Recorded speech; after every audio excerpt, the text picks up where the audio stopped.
너는 내 장례식도 오지 마라. 저는 소리를 쳤습니다. 그리고 아들과 며느리는 제 앞에서 고개를 푹 숙였고 이게 어떻게 되는 일일까요? 안녕하세요. 반전 라디오입니다. 오늘은 남편이 세상을 떠나고 남긴 상가 건물을 빼앗으려 했던 아들과 며느리에게 기가 막힌 방법으로 참교육을 해주었다는 김순자 님의 사연입니다. 아들과 며느리의 사정을 알고 나서는 많은 고민을 했다고 하셨는데요. 어떤 내용의 이야기일지 바로 들어보도록 하겠습니다. 저는 올해로 73이 된 김순자입니다. 오늘 저는 가슴속에 있는 깊은 이야기를 꺼내보려고 하는데요. 시청자분들도 제 사연을 한번 들어보시고 저희 상황에 대해서 한번 같이 고민해 주셨으면 좋겠습니다. 며칠 전이었어요. 전화벨이 울려서 봤더니 익숙한 번호가 찍혔습니다. 물론 저장하지 않은 번호였지만 너무나도 잘 알고 있었습니다. 제 아들의 뒷번호였죠. 저는 심장이 그때부터 쿵쾅거리기 시작했어요. 저는 급히 필요시에 먹는 약병을 꺼냈습니다. 약을 먹고 난 뒤에도 여전히 울리는 전화벨, 저는 애써 귀를 막고 그것을 외면하였습니다.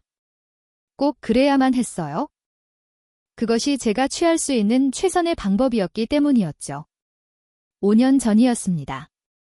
남편은 저보다 9살이 많았는데 갑자기 어느 날 몸이 좋지 않다면서 병원에 다녀온다고 하더군요.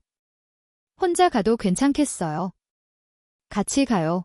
제가 말했지만 남편은 한사코 거부를 했습니다. 뭐 조금 속이 더부룩한 것뿐인데 큰일 아니니까 걱정하지 말아요. 네, 금방 갔다 오리다. 그렇게 남편은 병원으로 향한 뒤 그대로 세상을 떠나게 되었습니다. 남편은 병원을 가는 도중 택시에서 혼절을 했다고 합니다. 그리고 이후 병원에 갔는데 이미 심장이 멎은 상황이었다고 하죠. 참, 사람 목숨이라는 게 그렇게 질긴 것 같다가도 이렇게 소망한 것이 참으로 많은 생각이 들었습니다. 남편은 70이 넘어서도 법무사 일을 계속하던 사람이었어요. 이미 돈도 많이 모았고 상가 건물까지 있는 상황이었지만 남편은 그래도 자기는 일을 하는 게 속이 편하다며 늦은 나이까지 일을 했었죠. 아, 걱정 말아요. 나는 일을 하면 더 기운이 나는 것 같아. 나 같은 사람은 일을 안 하면 오히려 병이 나는 사람이야. 그렇게 말하면서 허허 웃고는 했었는데 그 말이 시가 되었던지 남편은 갑작스러운 심장마비로 사망을 해버렸죠. 평소에 몸도 건강하고 운동도 열심히 하던 사람이었는데 정말 허망하다고, 오히려 몸이 안 좋은 것은 심장이 약한 저였는데 남편이 먼저 떠나다니 슬픔이 파도처럼 밀려들었습니다. 그럼에도 같이 50년 이상을 살아온 세월이 있었습니다. 그동안 볼 꼴 못 볼 꼴 다 봤었고 또 남편은 한 번도 외박을 한 적이 없을 정도로 항상 집에 있는 것을 좋아했기 때문에 우리 부부는 늘 붙어 다니고는 했습니다. 그래서 저는 눈물이 안 날 줄 알았습니다. 지겹도록 본 남편이기도 했고 또한 남편도 천수를 누린 것은 아니나 그래도 남 부러울 것 없이 좋은 직업에 돈은 부족함 없이 살았으니까요. 그런데 장례식장 당일이 되니 가슴이 미어지는 눈물이 쏟아졌습니다. 어떻게 그렇게 사람의 눈에서 그 많은 눈물이 쏟아지는지 모를 일이었습니다. 아이고, 어찌 이런 일이 갑자기 방문한 사람들은 저마다 한마디씩을 하면서 제게 위로를 건네어 그 덕분에 슬픔이 조금이나마 가시는 것 같았죠. 하지만 저는 다른 누구도 아닌 아들에게서 이상한 느낌을 받았습니다. 며느리와 함께 서 있는 아들은 무뚝뚝한 표정을 하고 있었습니다. 물론 모두가 우는 것은 아니고 또 눈물을 애써 참는 사람들도 있으니 그럴 수는 있었는데 뭔가 느낌이 마치 제3자인 것처럼 행동을 하는 느낌이 들었습니다. 저는 처음에는 그것이 착각이겠지 생각을 했어요. 설마 다른 누구도 아니고 아들이 아버지의 장례식 날에 어찌 슬퍼하지 않을 수가 있을까요? 그렇게 남편의 장례를 치른 뒤 집으로 돌아왔습니다. 평소에도 조용했던 집안이었지만 이번에는 조용함을 넘어서 정막이 느껴지더군요. 그리고 곧 아들과 며느리도 함께 들어왔습니다. 또한 일가 친척들도 함께 들어와 이야기를 나누게 되었습니다. 그래도 정말 잘 살다 가셨어. 부자로 살다 가셨으니 원 없었을 거요. 그래요. 우리 오빠가 그래도 진짜 머리는 좋았지? 변호사도 아닌데 그 많은 돈을 벌어서 그 상가 건물 수십억 하는 걸 산 거 보세요. 참으로 비상했어. 떠나간 남편의 이야기를 하면서 서로서로 위로를 하기도 하고 또 옛날 이야기를 하기도 하면서 웃기도 했습니다. 이렇게 잊어가는 것이겠지요. 떠나간 사람들을 잊는 방법은 없습니다. 이렇게 추억하고 또 이야기하며 시간이 흘러가길 기다리는 수밖에요. 그런데 아들이 이런 이야기를 꺼냈습니다. 어머니, 이참에 상가 건물을 정리하시는 건 어때요? 일순간 일가 친척들 모두가 조용해졌습니다. 상가 건물 말이냐? 왜? 아니, 상가 건물 팔고 어머니도 편하게 지내시면 어떨까 싶어서요. 사실 상가 건물도 그거 관리하고 이러는 거 힘들잖아요. 세금도 계속 나가고. 이렇게 아들이 말하자 일가 친척들도 일리 있는 말이다. 아니라, 부동산은 더 오른다. 팔면 안 된다. 이렇게 두 부류로 나뉘었습니다. 나중에 이야기하자꾸나. 지금은 그런 이야기 할 때는 아닌 것 같구나. 저는 그렇게 말하면서 상가 이야기는 접어두게 되었습니다. 그리고 며칠이 더 지난 시점이었습니다. 그때 다시 한번 아들과 며느리가 찾아왔더군요. 어머니, 안녕하세요. 그래, 어서 오거라. 아가, 너도 어서 오고. 어쩐 일이냐? 엄마 집에 오는데 어쩐 일은 무슨 어쩐 일이에요? 그냥 혼자 계시니까 별일 없나 하고 찾아온 거죠. 아들의 말이 기특했어요. 평소에 무뚝뚝하고 그랬던 아들인데 때로는 이런 속 깊은 구석도 있구나 싶었습니다. 사실 우리 큰아들은 둘째입니다. 첫째는 제가 낳고 나서 100일도 안 돼서 원인 모를 병으로 호흡이 멎어서 먼저 세상을 떠났습니다. 병원에서는 애초에 호흡기가 약하게 태어난 것 같다는 이야기를 했죠. 상심이 컸죠. 그때 입은 상처가 지금도 저에게는 남아 있습니다. 아마도 남편도 죽을 때까지 먼저 떠난 첫째에 대한 그리움과 미안함을 가지고 세상을 떠났을 겁니다. 그래서 저희는 정말 지금의 아들을 애지중지 키웠습니다. 다만 그것과 다르게 아들은 애정 표현에 서툴렀고 무뚝뚝하고 또 말수도 없었습니다. 그렇기 때문에 이런 살가운 말을 들을 것이라고는 생각도 못했어요.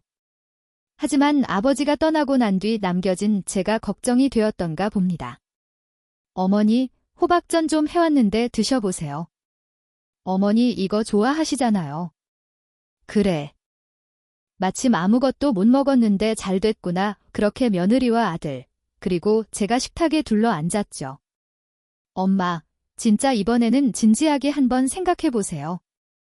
지금도 건물 관리 직접 하신다고 고생하시잖아요. 사람 쓰라고 해도 돈 아깝다고 안 쓰시고. 아버지 계실 때야 아버지가 서류 처리도 다 하시고 하셨지만 지금은 서류 같은 건 어떻게 처리하시고. 아들이 걱정을 한 바가지 쏟아냈습니다. 아가, 내 생각도 그렇니? 저는 며느리에게 물었습니다. 며느리 역시 같은 생각을 가지고 있는지 궁금했습니다. 저희 집며느리 같은 경우 명문대를 나오고 이래저래 능력이 있는 걸로 유명하다는 이야기를 들었기 때문에 며느리의 의견도 궁금했죠. 며느리는 저를 보며 이렇게 이야기를 했습니다. 지금 가지고 계셔도 나쁘진 않죠. 분명 어머님이 가지고 계신 상가 건물의 부동산 가격은 올라갈 테니까요. 하지만 어머님 나이에는 시간은 저희와 또 달리 더 귀한 법이잖아요. 그것 때문에 안 그래도 심장도 약하신데 스트레스 받고 그러시면 진짜 저는 씻을 수 없는 손해를 본다고 생각해요. 그러니까 어머님께서 상가를 정리하는 게 저는 맞다고 봐요. 며느리의 조리 있는 말에 저도 고개를 끄덕였습니다. 확실히 며느리의 말은 일리가 있었습니다. 제게 남은 삶이 얼마나 될까요? 20년. 아니면 10년. 아니요. 어쩌면 심장병이 있으니 당장 내일이 될 수도 있을 겁니다. 저는 속으로 생각했습니다. 제가 죽는 그날까지 서류 작업을 하거나 건물을 치우다가 죽고 싶지는 않다는 생각을 했어요. 그래서 며느리의 말에 마음이 동화되었다. 당장 그것을 결정할 수는 없었습니다. 남편이 평생을 모은 재산이었기에 이 건물을 보면서 늘 뿌듯해하고 자랑스러워하고 그랬어요. 그런 남편의 모습을 보면 이 건물은 참으로 많은 것들이 느껴져서 쉽게 처분 결정을 내릴 수가 없었습니다. 또한 실제로 이 건물의 가치가 올라간다면 차후에 아들에게 물려줄 때 훨씬 좋은 값으로 물려줄 수 있지 않을까요? 이런 고민들을 여러모로 하던 저는 일단 생각을 해보겠다고 말했습니다. 아들은 돌아가는 길에 차 안에서도 계속해서 상가 이야기를 밥 먹듯이 하긴 했지만 저는 그러려니 했습니다. 그냥 제가 많이 걱정되나 보다 그렇게 생각을 했죠. 실제로 의사들도 심장병이 악화될 수 있으니 절대로 무리하지 말라는 이야기를 했습니다. 저는 딱히 육식을 좋아하지 않는데도 불구하고 협심증을 가지고 있습니다. 지금도 혈관의 면적이 다 막힌 것은 아니지만 자칫 수술을 해야 될 수도 있다는 이야기를 꾸준히 들어왔었습니다. 하지만 운이 좋게 저는 수술을 하지 않고 그동안 잘 지내왔었죠. 간혹 가슴이 짓누르는 듯한 고통이 종종 찾아오기는 하지만 심한 정도는 아니었죠. 다만 의사들은 운동을 꾸준히 하고 스트레스를 절대 받지 말라는 이야기를 반복해서 해주더군요. 그런 저의 상태를 아들이 잘 알고 있었기에 저는 저를 정말 많이 걱정하는구나 싶었어요. 하지만 그런 저의 예상이 완전히 빗나가는 사건이 터지고 맙니다. 저는 아직도 직접 은행을 가서 거래를 하는 것을 좋아합니다. 사람들은 다 핸드폰으로 할 수 있는데 뭘 은행까지 가냐며 그러지만 제가 어릴 때는 은행에 자주 가는 사람들이 부자였어요. 그때는 왜 그렇게 은행 가는 사람들이 멋있어 보였는지 모르겠어요. 그래서 저도 운동도 할 겸해 종종 주거래 은행까지 거리가 좀 있지만 걸어 다니고는 합니다. 이번에는 오랜만에 저금통이 다 모여서 이것을 은행에 가는 길이었습니다. 요즘 젊은 사람들이야 동전의 소중함을 모르겠지만 티끌 모아 태산이라고 예전에는 이렇게 저금통에 돈 모으는 게 당연하던 시절이 있었습니다. 빼곡히 모은 500원짜리가 반짝반짝 손에서 빛나는 것을 볼 때면 참으로 기분이 좋습니다. 그렇게 모은 500원짜리 동전들을 들고 은행에 갔어요. 사람들이 꽤 많더군요. 그래서 번호표를 뽑고 뒤에 있는 구석진 곳에 앉았습니다. 아마도 한참 기다려야 할 것 같아 조용히 기다리고 있어야겠다 생각을 했습니다. 그렇게 이런저런 생각을 하고 있는 사이 앞쪽에서 어떤 통화 내용이 들려오기 시작했습니다. 아니, 이번에 일이 좀 있어서 돈 좀 당겨보려고 하는데 어머니 건물 담보로 필요할 것 같아서. 우리 엄마? 우리 집에 무슨 건물이 있어? 시어머니 거 말이야? 그래, 시어머니 건물, 그게 필요하다고? 몰라. 일단은 그걸 팔아서 현금을 얻을 수 있으면 베스트이긴 한데 아직은 어떻게 될지 모르겠다. 저는 처음에는 소음들 속으로 들려오는 그 이야기를 듣고서 혀를 찼습니다. 아마도 제 아들 또래인 것 같은데 저런 사람들이 진짜 있다니 믿을 수가 없었죠. 그런데 들으면 들을수록 목소리가 매우 익숙해졌습니다. 안 되면 그 건물 담보로 잡아서 대출이라도 해봐야지. 글쎄, 그 건물이 지금 얼마쯤 하려나. 시세가 20억 정도 하는 상가 주택인데 정확히는 모르겠어? 그래서 오늘 대출 상담받으려고 은행으로 온 거야? 저는 그 목소리가 며느리와 아주 유사하다는 것을 그제야 알았습니다. 저는 순간 너무 놀라서 가슴이 쿵쾅거리기 시작했어요. 하지만 차마 확인할 용기가 나질 않았어요. 만약 진짜라면 나는 어떻게 해야 할까? 온갖 고민이 많았습니다. 아니, 시아버님 돌아가신 지 얼마 안 되긴 했는데 뭐 어떻게 해 먹고 살아야지. 언제까지 일하면서 살 거야. 이번에 그이랑 나랑 하고 있는 사업 한 번에 확장해서 크게 벌고 그만둬야지. 저는 그때야 확신이 들었습니다. 목소리만 듣고도 알 수 있었어요. 왜냐하면 실제로 며느리와 아들은 사업을 같이 하고 있었어요. 정확히 뭔 사업인지 모르지만 공간을 꾸민 뒤 빌려주는 무슨 그런 사업이라고 들었습니다. 그런데 점점 앞에 있는 여자가 말할수록 그게 딱 저희 아들 부부와 맞아 떨어져 가고 있었습니다. 결국 저는 눈을 돌려 앞쪽에 앉아있는 여자를 볼 수 있었어요. 뒷모습이었지만 단발에 파마를 한 것이 영락없는 저희 집며느리였던 겁니다. 며느리는 그렇게 말하며 앞으로 나가서는 대출 창구로 상담을 받아갔어요. 그리고 얼마 지나지 않아 아무것도 못하고 있는 저에게 424번 번호가 뜬 것이 보였습니다. 제 차례였어요.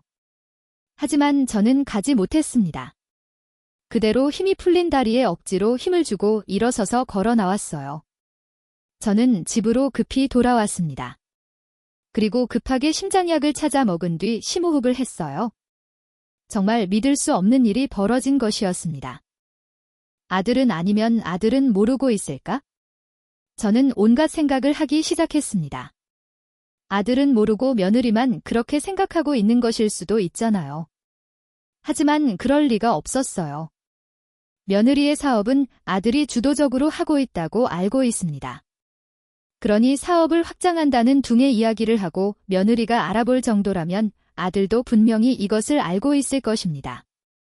물론 재산 20억의 미련은 없습니다.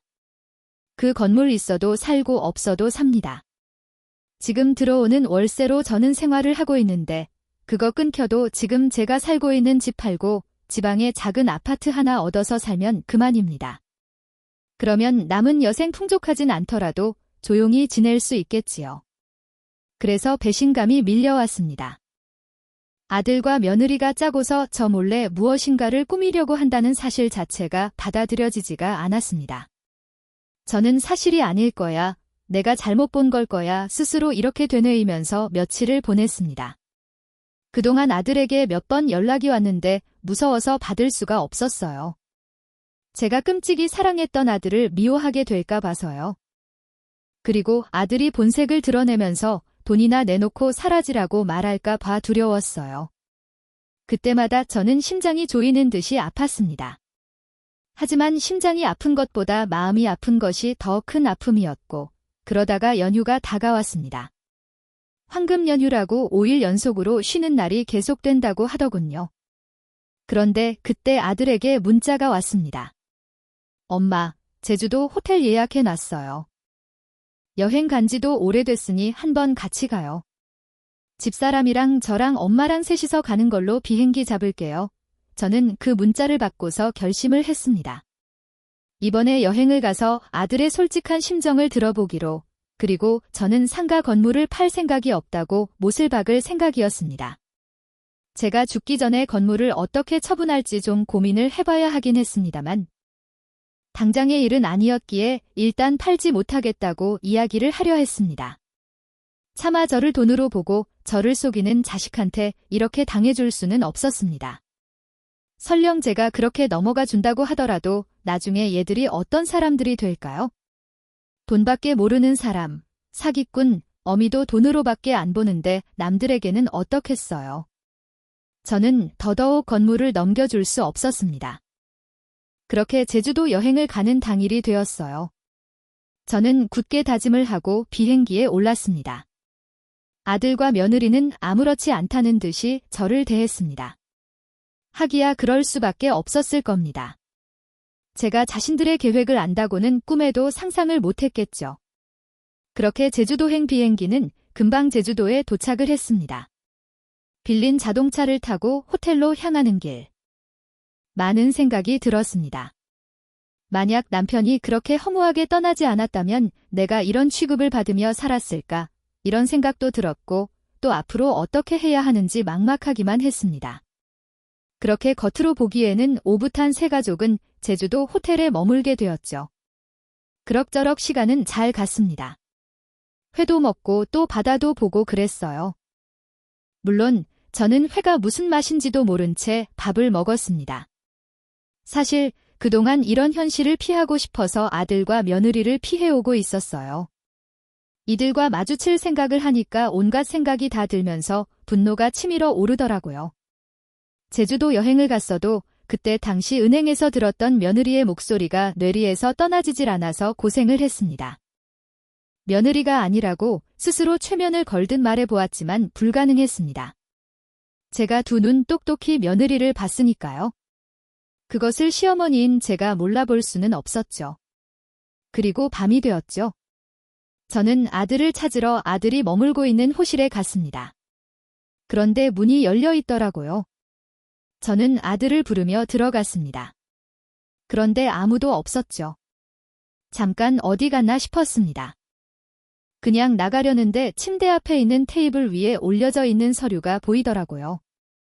그냥 나가는 게 맞는 일이었지만 그럴 수가 없었습니다. 제 감이 그냥 나가면 안 된다고 경고를 하고 있었기 때문입니다. 그리고 뚜벅뚜벅 조심스레 테이블 앞으로 갔습니다. 결국 보게 되었죠. 테이블 앞에 놓여져 있는 진실을. 거기에는 이미 상대 측에서 사인까지 다 한 상가 건물 매매 계약서가 있었습니다. 상대가 누구인지는 모르겠으나 저만 사인을 하면 끝이 나는 계약서였던 것이죠. 저는 놀람과 동시에 어찌해야 될지 깊은 분노에 빠진 채 밖으로 나왔습니다. 다행히 그 사이 아들과 며느리 중 누구와도 마주치지 않았습니다. 조용히 제 방으로 들어간 저는 바다가 보이는 창문 근처에 앉아서 저녁이 되도록 깊은 생각에 빠졌죠.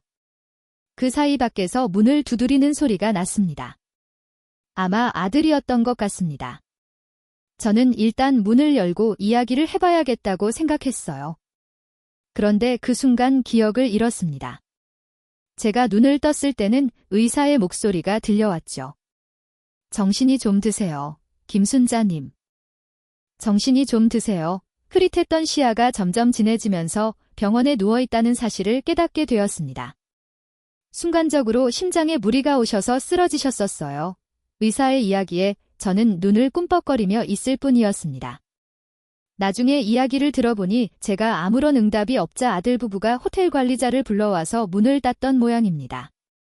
그런데 쓰러진 저를 발견하고 급히 호텔 차량을 이용해서 병원으로 옮긴 것이었습니다.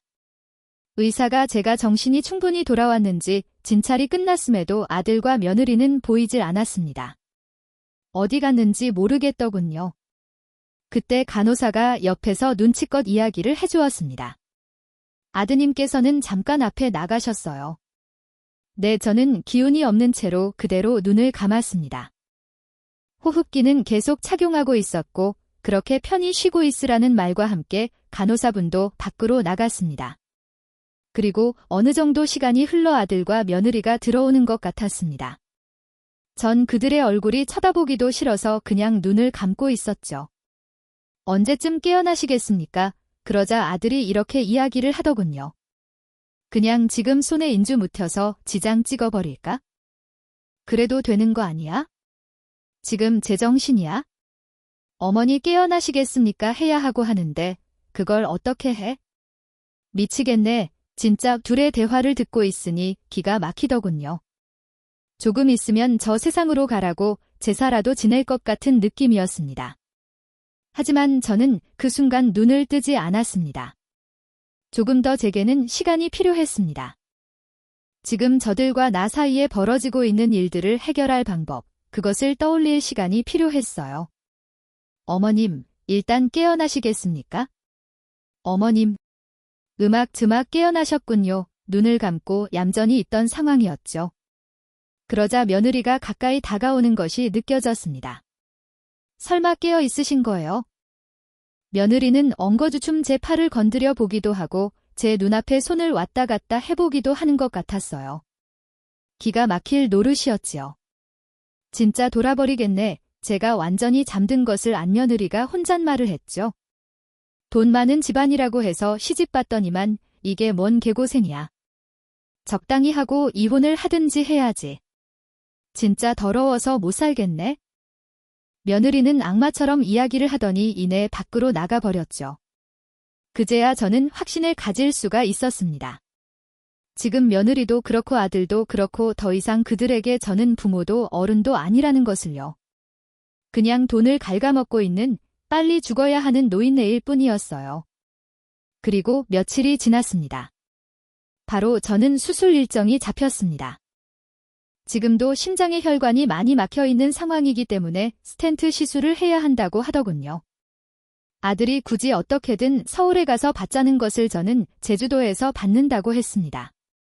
제가 입원한 제주도의 대학병원에도 심장 시술을 잘하는 선생님이 있을 뿐만 아니라 일단 아들과 며느리를 저에게서 떼어놓아야만 했습니다. 서울에 가면 아마도 심장 수술을 하던 말던 시도 때도 없이 찾아와서 건물 이야기를 할 것이 눈에 훤히 보였습니다. 그래서 저는 시간을 벌기 위해서 아들과 며느리가 거의 찾아오지 못하도록 이곳에서 수술을 하기로 결정을 했습니다. 실제로 지금 제 몸 상태로 서울까지 가는 것도 무리인 부분들도 있기도 했고요. 실제로 아들과 며느리는 다시 올라가야만 했습니다. 그들 사업이 남에게만 맡겨서는 돌아가지 않는 사업이었기 때문입니다.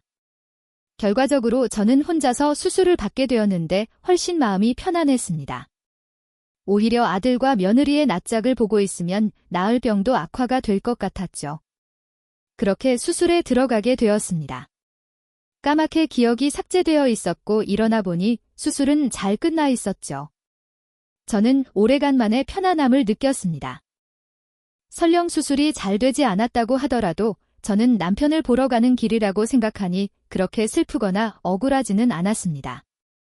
지금 이 세상에서 저를 생각해주는 사람은 없다는 생각이 들었으니까요.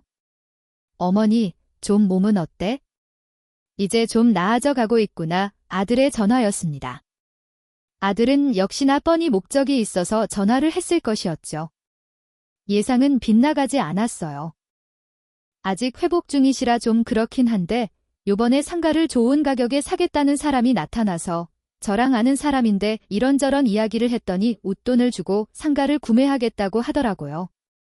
워낙 좋은 기회라서 어머니께 말씀드리려고 전화를 했어요. 일단 생각해보마. 지금은 회복 중이라 다른 것은 생각하고 싶지 않구나. 의사가 절대적인 안정을 취하라고 했지만 이런 아들의 목소리를 듣는 것만으로도 저는 스트레스가 급증하는 것 같았어요. 하지만 수술 이후 저는 예전처럼 분노가 일지는 않았습니다. 여러 가지 생각이 있었고 또 깨달음도 있었습니다. 사람이 죽음의 턱에 갔다 오면 달라진다는 이야기가 있는데 저도 그런 것 같았습니다. 돌이켜보니 제가 정말 모래알처럼 손에 쥐어지지 않는 것들을 쥐고 살려고 했다는 생각이 들더라고요. 하지만 아들의 재촉은 그치지 않았습니다. 어머니, 잘 생각해보세요. 지금 이 정도 돈이면 나중에 가격 올라서 대랑 비슷한 수준이에요. 몇 년은 이익을 보는 거라고요. 그리고 꼭 그 부동산이 올라간다는 보장도 없고요. 아들이 조급하게 이야기를 했죠. 뭔가 조급해 보이는구나. 뭔가 돈이 급하니. 아들은 저의 이야기에 흠칫 놀라는 듯 했습니다. 아니요. 제가 돈이 왜 필요하겠어요. 지금 사업도 잘 되고 있고 그냥 어머니 좋은 기회가 있으니까 해보라고 말씀드린 거예요. 그래서 생각해 보겠다고 말했잖니? 아, 네, 알겠어요. 그럼 끊는다. 저는 그렇게 전화를 끊었습니다. 아들은 아마도 입술을 깨물며 어떻게 저를 설득할지 고민을 하고 있을 거였습니다. 아무래도 이 정도로 안달이 나 있는 것을 보면 급하게 돈이 필요한 모양이었고, 그래서 저는 좀 진실을 알아보기 위해서 탐정을 고용하기로 했습니다. 예전에는 흥신소들이 있었지만 그들보다는 보다 전문적으로 아들과 며느리가 어떻게 사는지 관찰을 해줄 사람이 필요했죠. 제가 원하는 것은 지금 아들과 며느리가 어떤 일들을 하고 있는지, 어떤 생활을 하고 있는지 알려주세요. 그리고 저 몰래 뭔가 꿍꿍이가 있을 것 같은데 그것도 알려주시고요. 알겠습니다. 그러면 일주일 정도 뒤에 보고 드리겠습니다. 그렇게 고용된 탐정은 제 아들과 며느리의 주변을 조사하기 시작했죠. 그리고 충격적인 사실들이 드러나게 되었어요. 아들의 사업은 이미 휘청거리고 있었고 온라인 주식 투자로 빚까지 진 것을 확인했다고 하죠. 또 며느리 같은 경우 밤마다 외출하는데 다른 남자들을 만나고 다니는 것 같다는 이야기를 했어요. 하지만 두 사람이 못 볼 꼴을 보면서도 뭉칠 이유가 있었던 것이죠. 바로 제 20억 건물 때문에. 둘이 겉으로는 공손하고 평범하고 성실한 부부인 척하면서 저를 찾아왔었던 것이었습니다. 둘 다 저를 속이고 있었던 것입니다. 이것이 사기꾼과 다를 바가 뭐가 있겠어요. 그리고 심지어 두 사람은 아예 별거를 한다는 것도 보고를 받을 수가 있었습니다. 그렇게 제주도에서 회복을 하는 시간이 흘러가고 있었죠. 그런데 며느리에게 전화가 왔습니다. 어머님. 안녕하세요. 그래, 무슨 일이냐? 어머님 건강이 걱정되어서 전화를 드렸어요. 그래, 고맙구나. 저는 며느리의 시커먼 속이 뻔히 보임에도 속아 넘어가는 척을 했어요. 며느리가 과연 어떤 계략을 꾸미고 있는지 알아내고 싶었죠. 어머님, 생각해보니까 몸도 이렇게 안 좋으시고 저희가 모시는 것은 어떨까 싶어요. 너희가 나를 모시겠다고? 예. 그이랑도 상의를 해봤는데 어머니를 모시고 사는 게 자기도 좋을 것 같다고. 너는 괜찮겠니? 저야 너무 좋죠. 어머니를 제가 얼마나 좋아하는데요. 그래, 고맙구나.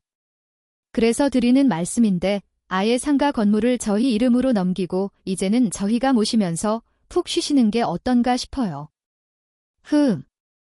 고맙구나. 일단 내가 제주도에서 회복을 다 할 때까지 생각해보마. 어머니, 이제 움직이실 수도 있는데 서울로 올라오시는 건 어때요? 왜 저번에 준영이도 그렇고 너도 그렇고 계속해서 서울로 올라오라고 하는구나. 서울에 있으면 치료도 더 좋은 데서 받을 수 있고 저희도 계속 돌봐드릴 수 있으니까요. 그래, 알겠다.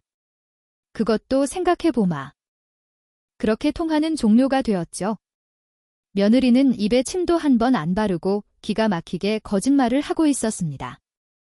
또 며칠이 흘러 탐정으로부터 하나의 메시지가 도착을 했습니다. 그는 제게 핸드폰으로 촬영한 파일을 하나 보내주었죠.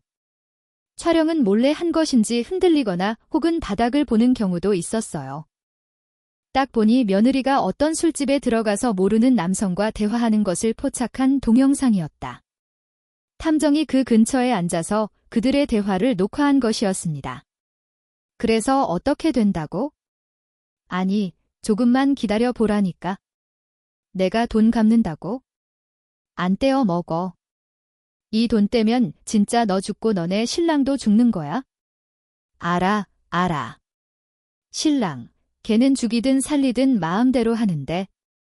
대신 나는 시간을 좀 줘. 지금 몇 개월이나 시간을 끌었나? 아니, 진짜 그 건물만 받으면 내가 이자까지 해서 두둑하게 갚는다. 정확히 해둔다. 1억 빌린 돈에 이자 1억이다. 거기에 플러스 1억 더, 총 3점. 4억. 지금 제정신이야? 그러면 지금 나를 물러봤어? 나, 이 바닥에서 살아남은 게 10년이야. 너 그냥 넘어갈 생각하면 그때는 진짜로 X 되는 줄 알아? 알겠어. 딱 4억이다. 더 이상은 없어. 오케이, 그렇게 남자는 먼저 떠났습니다. 그리고 바로 며느리는 어디론가 전화를 합니다. 방금 만났는데 4억 내놓으래? 몰라, 이 양아치 새끼가 그럴 줄 몰랐지. 어쨌거나 기한 내로 못 가져다 주면 당신이나 나나 진짜 어디 팔려갈 수도 있어. 그러니까 무조건 어머님 건물 이번에는 받아와야 해. 며느리가 아들과 통화를 하는 모습이었죠. 저는 이것을 찍어서 보낸 탐정에게 추가 사례금을 주었습니다. 복수를 위해서 더 증거들을 모아달라고 했죠. 시간이 흘러 저는 드디어 퇴원을 할 때가 되었습니다. 사실 조금은 더 일찍 퇴원을 했습니다. 병원에서는 좀 더 지켜보는 것이 어떻겠냐고 했지만 저는 서울에 가서 치료를 받겠다고 말을 하고서 서울로 바로 향했어요. 물론 아들과 며느리에게는 연락하지 않았어요. 지금 연락하면 그들이 눈이 돌아가서 무슨 짓을 할지 몰랐기 때문이죠. 요즘 돈 때문에 자식들이 사정을 가리지 않고 부모에게 덤벼드는 사례는 이미 뉴스를 통해서 수두룩하게 봐왔습니다. 그리고 저는 곧바로 실제 상가 건물 매각에 들어가게 되었어요. 물론 빨리 팔 수는 없었죠. 물건이 크기도 하고 그랬으니까요. 하지만 현 시세보다 2억 정도 싸게 내놓으면 그래도 연락이 빨리 올 것이라는 생각은 했습니다. 실제로 바로 건물을 사겠다는 투자자를 찾았고 바로 상가 건물을 판매하였고 물론 이 과정에서 한 달 정도 시간이 소요되기는 했어요. 그 사이 아들과 며느리에게 수십 통씩 전화가 왔었죠. 물론 그들은 제가 서울에 있는 줄 모르고 있었어요. 내가 심장이 좀 회복 속도가 더디다고 하더구나. 그래서 조금 더 제주도에 있어야 할 것 같다. 또요. 아니, 이제 그만 올라오세요. 왜 계속 거기에 계세요? 눌러 앉으실 생각이세요? 너 무슨 말을 그렇게 하니? 내가 여기 있고 싶어서 있는 것도 아니고 아파서 치료를 받는 건데? 죄송해요. 그냥 어머니가 너무 거기 있다 보니까 걱정이 되고 해서. 알겠다. 아, 그리고 건물 팔까 생각하는데 그 말을 듣고 아들은 마치 온몸에 번개를 맞은 듯한 목소리였습니다. 안 봐도 뻔한 상황이었죠. 일단 제주도에서 치료 좀 더 받고 서울로 올라갈 때 이야기하자. 서울에 오실 때 말씀하세요. 공항에 마중 나갈게요. 알겠다. 아들은 정말 신난 목소리로 그렇게 말을 했죠. 그리고 결착을 낼 시간이 다가왔습니다. 저는 아들과 며느리에게 서울에 있는 유명한 한정식집에서 만나자 문자로 연락을 했습니다. 모두 날짜와 장소를 정확히 보냈죠. 그들은 갑자기 서울에서 만나자는 저의 연락에 당황하여 문자를 보내기도 하고 전화를 하기도 했지만 더 이상 저는 전화를 받지도 문자에 답장을 하지도 않았어요. 이제는 정말 못된 것만 배운 저의 아들과 며느리에게 참교육을 할 시간이 왔기 때문이었습니다. 굳이 더 말을 섞어서 마음이 약해질 필요도 또는 반대로 더 그들을 증오하게 될 이유도 없었어요. 모든 것은 사회가 정한 대로 원래의 자리로 돌아가면 될 일이었습니다. 그런 의미로 저는 탁자에 놓여있던 수십 장의 자료들을 정리해서 봉투에 담았습니다. 그리고 만남의 날이 되었어요. 저는 곱게 차려 입고 나섰습니다. 한정식집에 도착을 하니 직원들이 친절하게 방으로 안내해 주었습니다. 아직 아들과 며느리는 도착을 안 했더군요. 제가 1시간 정도 일찍 온 것도 있지만 준비할 것도 있었기 때문입니다. 금방 시간은 흘렀고 아들과 며느리가 도착을 했습니다. 그들은 한정식집에 오는 만큼 곱게 차려 입고 왔더군요. 그리고 가짜 미소와 친절함까지 여전히 유지한 채로 자리에 앉았죠. 어머니, 무슨 일이에요? 그러게 오늘 누구 기념일인가? 어머니 생신은 몇 개월 남은 것 같은데 오늘은 특별한 날이니까. 제가 말을 하자 아들과 며느리는 무슨 소리냐는 듯 멀뚱멀뚱 표정을 지었습니다.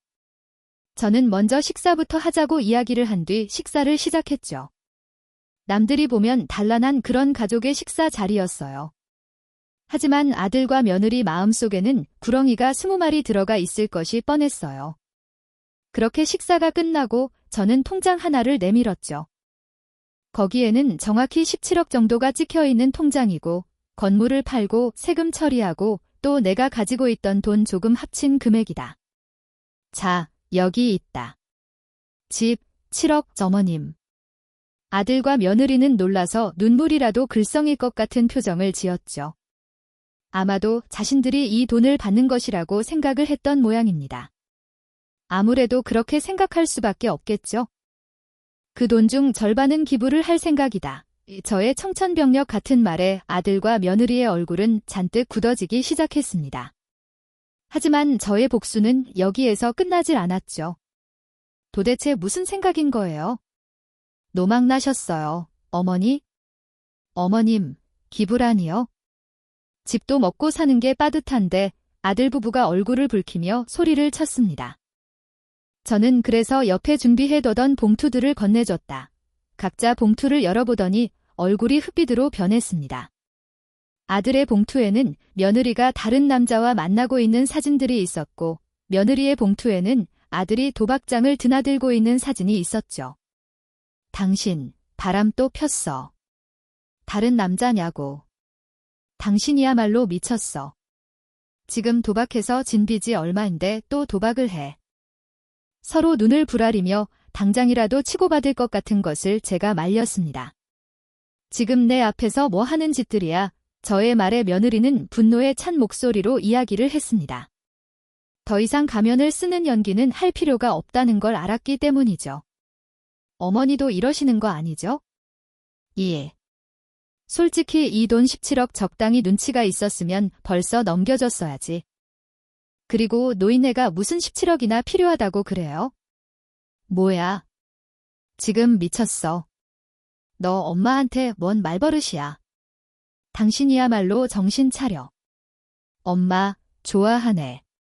제일 먼저 건물에 빨대 꽂자고 한 사람이 누구인데 저는 잠자코 그들의 이야기를 듣고 있다가 추가로 말했죠. 나머지 돈은 내가 사용할 거다. 저의 말에 아들과 며느리는 서로 대치를 하다가 저를 쳐다봤습니다. 그리고 당장이라도 달려들 기세였지만 제가 벽을 노크했다. 들으셨죠? 방문이 열렸고 그 안에는 또 다른 테이블에 앉아있는 일가 친척분들의 모습이 보였죠. 저는 이게 너무나도 부끄러운 일이라는 것을 알았지만 알려야만 했어요. 또 이 애들이 어디 가서 돈을 달라고 하면서 사기를 치고 다닐지도 모르는 일이었고 또 아들과 며느리에 대한 최종적인 복수이고 싶었습니다. 다시는 우리 집안에서 얼굴을 들고 다닐 일은 없을 테니까요. 또한 사건은 이대로 마무리 지지를 않았죠. 저는 핸드폰을 켜서 녹화된 영상들을 틀기 시작했습니다. 이거 보이니? 이거 너희들의 행태를 녹화한 영상들이다. 이 영상은 그대로 내가 고용한 변호사의 손에 있고 경찰에게 신고가 될 예정이지. 아들아, 너는 내가 다녔던 도박장은 끝장이 날 것이고 너도 그 죄의 책임을 져야 할 거야. 어머니, 어떻게 이러실 수 있어요? 저는 아들의 외침에도 말을 이어갔습니다. 그리고 며느리. 너는 그 불법 사채놀이하는 놈들과 아주 잘 알더구나. 그 놈들에 대한 조치도 해두었다. 그 놈들에게 피해받은 사람들을 모아서 고소를 했지?